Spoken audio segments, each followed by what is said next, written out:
ರಾಘವೇಂದ್ರ ತೀರ್ಥರು ಕೂಡ ಇವತ್ತಿನ ದಿನ ನಮ್ಮ ಹತ್ರ ಅವ್ರು ಏನೂ ಕೂಡ ಇಸ್ಕೊಳ್ಳೋದೇ ಇಲ್ಲ. ಇಸ್ಕೊಳ್ಳೋದು ಒಂದನ್ನು ಮಾತ್ರ, ಭಕ್ತಿಯಿಂದ ಬನ್ನಿ, ನಮ್ಮಿಂದ ಉಪಾಸ್ಯನಾದ ರಾಮಚಂದ್ರ ದೇವರ ಭಗವಂತನ ಗುಣಗಾನವನ್ನು ಮಾಡಿ, ಕೇವಲ ನಾನು ಮಾತ್ರ ಅಲ್ಲ, ಭಗವಂತ ಮಾತ್ರ ಅಲ್ಲ, ಇಬ್ಬರೂ ಒಟ್ಟಿಗೆ ಸಂತೃಪ್ತರಾಗಿ ನಿಮ್ಮ ಅಭಿಲಾಷೆಗಳನ್ನು ಈಡೇರಿಸ್ತೇವೆ ಅನ್ನೋ ಅನುಸಂಧಾನದಿಂದ ರಾಘವೇಂದ್ರ ತೀರ್ಥರು ಮಂತ್ರಾಲಯ ಪ್ರಭುಗಳು ಇವತ್ತಿನ ದಿನ ಆ ವೃಂದಾವನದಲ್ಲಿ ಸನ್ನಿಹಿತರಾಗಿದ್ದಾರೆ.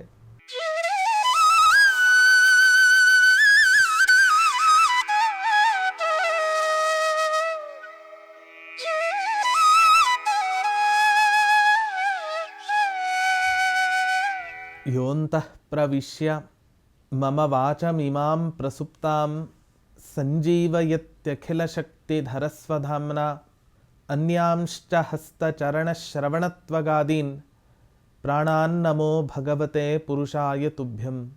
ತಪಸ್ವಾಧ್ಯಾಯ ಶುಶ್ರೂಷಾ ಕೃಷ್ಣ ಪೂಜಾರತಂ ಮುನಿಂ ವಿಶ್ವೇಶಮಿಷ್ಟದಂ ವಂದೇ ಪರಿವ್ರಾಟ್ ಚಕ್ರವರ್ತಿರಂ. ಶ್ರೀ ಗುರುಭ್ಯೋ ನಮಃ. ಹರಿ ಓಂ. ರಾಯರ ಸಹಸ್ರನಾಮಾವಲಿಯಲ್ಲಿ ರಾಘವೇಂದ್ರ ತೀರ್ಥರ ಅನೇಕ ಮಹಿಮೆಗಳನ್ನು, ಅವರ ತಪಶಕ್ತಿಯನ್ನು, ಅವರ ಅಭೂತಪೂರ್ವವಾದ ವ್ಯಕ್ತಿತ್ವವನ್ನು ತಿಳಿಸ್ತಕ್ಕಂತಹ ಅನೇಕ ನಾಮಗಳ ಚಿಂತನೆಯನ್ನು ನಾವು ಮಾಡಿದ್ದೇವೆ. ಇನ್ನೊಂದು ರಾಯರ ಮಹಿಮೆಯನ್ನು ತಿಳಿಸ್ತಕ್ಕಂತಹ ಒಂದು ನಾಮ ಓಂ ದಾತ್ರೇ ನಮಃ. ರಾಘವೇಂದ್ರ ತೀರ್ಥರು ಹೆಂಗಿದ್ರು ಅಂತ ನೋಡಿದರೆ ದಾನಶೀಲರಾಗಿದ್ದರು ಅಂತ. ಲೋಕದಲ್ಲಿ ನಾವೆಲ್ಲ ಇವತ್ತಿನ ದಿನ ನೋಡ್ತೇವೆ, ಎಲ್ಲರ ಹತ್ತಿರವೂ ಕೂಡ ಇಸ್ಕೋಬೇಕು ಅಥವಾ ಕಸಿದುಕೊಳ್ಳಬೇಕು ಅಥವಾ ನನ್ನಲ್ಲಿ ಇಲ್ಲದೇ ಇರತಕ್ಕಂಥ ಪದಾರ್ಥಗಳನ್ನು ಕಳ್ಳತನ ಮಾಡಿಯಾದರೂ ಕೂಡ ನಾನು ಸಂಪಾದನೆ ಮಾಡಬೇಕು ಅನ್ನುವಂತಹ ಕೆಟ್ಟ ಬುದ್ಧಿಯೇ ಪ್ರತಿಯೊಬ್ಬ ಮನುಷ್ಯನಲ್ಲಿಯೂ ಕೂಡ ಈ ಕಲಿಕಾಲದಲ್ಲಿ ನಾವು ಕಾಣುತ್ತೇವೆ.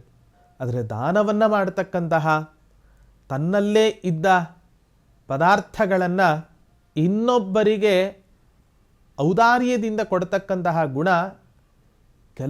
ಕೆಲವು ಸಂಖ್ಯೆಯ ಮನುಷ್ಯರಲ್ಲಿ ಇವತ್ತಿನ ದಿನ ಕಾಣುತ್ತೇವೆ.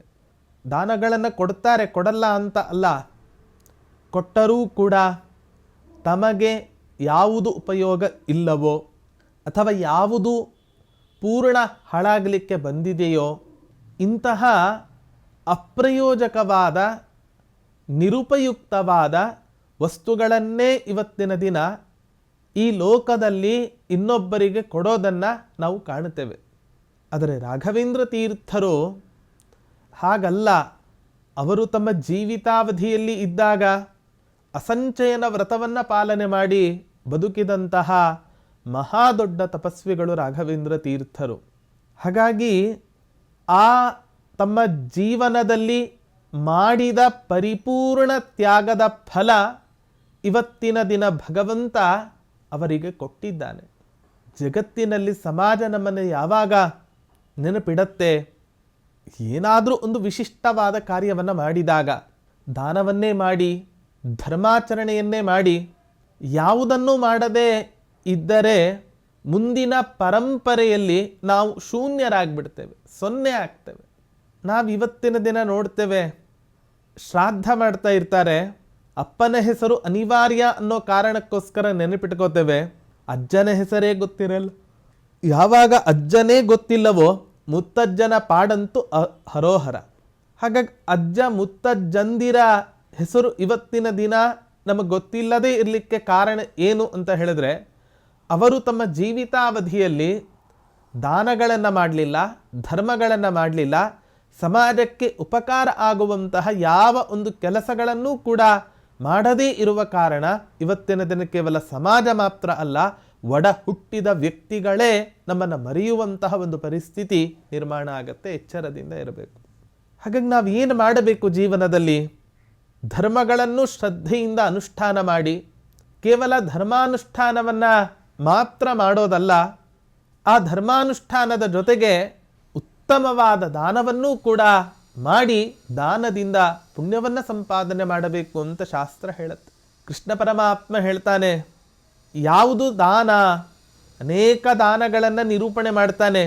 ಸಾತ್ವಿಕ ದಾನ, ರಾಜಸ ದಾನ, ತಾಮಸ ದಾನ ಅಂತ.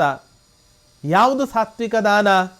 ದೇಶೇ ಕಾಲೇ ಚ ಪಾತ್ರೇ ಚ, ಹೀಗೆ ನಿರೂಪಣೆಯನ್ನು ಮಾಡ್ತಾ ಉತ್ತಮವಾದ ದೇಶದಲ್ಲಿ, ಉತ್ತಮವಾದ ಕಾಲದಲ್ಲಿ ಒಬ್ಬ ಉತ್ತಮ ಸತ್ಪಾತ್ರನಿಗೆ ಯಾವ ಪ್ರಯೋಜನದ ಅಪೇಕ್ಷೆಯನ್ನೂ ಕೂಡ ಪಡದೆ ಕೊಟ್ಟಂತಹ ಯಾವ ಒಂದು ದಾನ ಇದೆ, ಈ ದಾನ ಅತ್ಯಂತ ಸಾತ್ವಿಕವಾದ ದಾನ ಅಂತ ಕೃಷ್ಣ ಪರಮಾತ್ಮ ಹೇಳ್ತಾನೆ. ರಾಘವೇಂದ್ರ ತೀರ್ಥರು ಕೂಡ ಇವತ್ತಿನ ದಿನ ನಮ್ಮ ಹತ್ರ ಅವ್ರು ಏನೂ ಕೂಡ ಇಸ್ಕೊಳ್ಳೋದೇ ಇಲ್ಲ. ಇಸ್ಕೊಳ್ಳೋದು ಒಂದನ್ನು ಮಾತ್ರ, ಭಕ್ತಿಯಿಂದ ಬನ್ನಿ, ನಮ್ಮಿಂದ ಉಪಾಸ್ಯನಾದ ರಾಮಚಂದ್ರ ದೇವರ ಭಗವಂತನ ಗುಣಗಾನವನ್ನು ಮಾಡಿ, ಕೇವಲ ನಾನು ಮಾತ್ರ ಅಲ್ಲ, ಭಗವಂತ ಮಾತ್ರ ಅಲ್ಲ, ಇಬ್ಬರೂ ಒಟ್ಟಿಗೆ ಸಂತೃಪ್ತರಾಗಿ ನಿಮ್ಮ ಅಭಿಲಾಷೆಗಳನ್ನು ಈಡೇರಿಸ್ತೇವೆ ಅನ್ನೋ ಅನುಸಂಧಾನದಿಂದ ರಾಘವೇಂದ್ರ ತೀರ್ಥರು, ಮಂತ್ರಾಲಯ ಪ್ರಭುಗಳು ಇವತ್ತಿನ ದಿನ ಆ ವೃಂದಾವನದಲ್ಲಿ ಸನ್ನಿಹಿತರಾಗಿದ್ದಾರೆ. ಭಕ್ತಿ ಎಂಬ ಕಾಣಿಕೆಯನ್ನು ಕೊಟ್ಟಲ್ಲಿ ನಾವು ಇವತ್ತಿನ ದಿನ ಅಲ್ಲಿ ಹೋಗಿ ಹುಂಡಿಗೆ ಕಾಣಿಕೆಯನ್ನು ಹಾಕ್ತೇವೆ. ಎಂಥ ವಿರಕ್ತ ಶಿಖಾಮಣಿಗಳು ರಾಘವೇಂದ್ರ ತೀರ್ಥರು. ನಾವು ಕೊಟ್ಟ ದುಡ್ಡನ್ನು ತೆಗೆದುಕೊಂಡು ಆ ವಿರಕ್ತ ಶಿಖಾಮಣಿಗಳಿಗೆ ಆಗಬೇಕಾದದ್ದೇನಿದೆ? ಬದುಕಿದ್ದಾಗಲೇ ಒಂದು ರೂಪಾಯಿಯನ್ನೂ ಕೂಡ ಕೈಯಿಂದ ಮುಟ್ಟದೇ ಇರತಕ್ಕಂತಹ ವ್ಯಕ್ತಿತ್ವ ರಾಘವೇಂದ್ರ ತೀರ್ಥರದ್ದು. ಇಂಥ ಮಹಾನುಭಾವರ ಮಠ ಮಂದಿರಗಳಿಗೆ ಹೋಗಿ ಕೇವಲ ಕಾಣಿಕೆಯನ್ನು ಅರ್ಪಿಸಿ ಭಕ್ತಿಯನ್ನು ಅರ್ಪಿಸದೇ ಇದ್ದರೆ ಆಗ ಅದು ನಿಜವಾದ ಕಾಣಿಕೆ ಆಗಲಿಕ್ಕೆ ಸಾಧ್ಯವೇ ಇಲ್ಲ. ಎಷ್ಟು ಶ್ರದ್ಧೆಯಿಂದ ರಾಘವೇಂದ್ರ ತೀರ್ಥರ ಮಠ ಮಂದಿರಗಳಿಗೆ ಹೋದಾಗ ಕಾಣಿಕೆಗಳನ್ನು ಹಾಕ್ತೇವೋ, ಅಷ್ಟೇ ಶ್ರದ್ಧೆಯಿಂದ ಆ ಪರಮಾತ್ಮನಿಗೆ, ಆ ಗುರುಗಳಿಗೆ ನಮ್ಮ ಭಕ್ತಿ ಎಂಬ ಕಾಣಿಕೆಯನ್ನೂ ಕೂಡ ಅರ್ಪಣೆ ಮಾಡಬೇಕು. ಯಾವಾಗ ಈ ಕಾಣಿಕೆ ಅವರಿಗೆ ನಾವು ಅರ್ಪಣೆಯನ್ನು ಮಾಡ್ತೇವೋ ಆಗ ಆಗ್ತಕ್ಕಂಥ ಸಂತೋಷ ಅಪಾರವಾದ ಸಂತೋಷ. ಅದು ಆಗ ಕೊಡ್ತಕ್ಕಂಥ ಫಲ ಅದನ್ನು ಎಣಿಸ್ಲಿಕ್ಕೆ ಸಾಧ್ಯ ಇಲ್ಲ. ಹಾಗಾಗಿ ರಾಘವೇಂದ್ರ ತೀರ್ಥರು ಯಾವಾಗಲೂ ಕೂಡ ಭಕ್ತರಿಗೆ ಬೇಡಿದ ಇಷ್ಟಾರ್ಥಗಳನ್ನು ಕೊಡಲಿಕ್ಕೆ ಕೈತುಂಬ ಆ ಇಷ್ಟಾರ್ಥಗಳನ್ನು ಇಟ್ಕೊಂಡು ಸನ್ನದ್ಧರಾಗಿ ನಿಂತು ಬಿಟ್ಟಿದ್ದಾರೆ. ಆದರೆ ಇಷ್ಟಾರ್ಥಗಳನ್ನು ಪಡೆಯಲಿಕ್ಕೆ ಬೇಕಾದ ಗುಣ ಇವತ್ತಿನ ದಿನ ಜಗತ್ತಿನಲ್ಲಿ ಯಾವೊಬ್ಬ ಭಕ್ತನಿಗೂ ಕೂಡ ಇಲ್ಲ ಅಂತ ಹೇಳಿದರೆ ಇದಕ್ಕಿಂತ ದೌರ್ಭಾಗ್ಯ ಜಗತ್ತಿನಲ್ಲಿ ಏನ್ತಾನೆ ಇದೆ.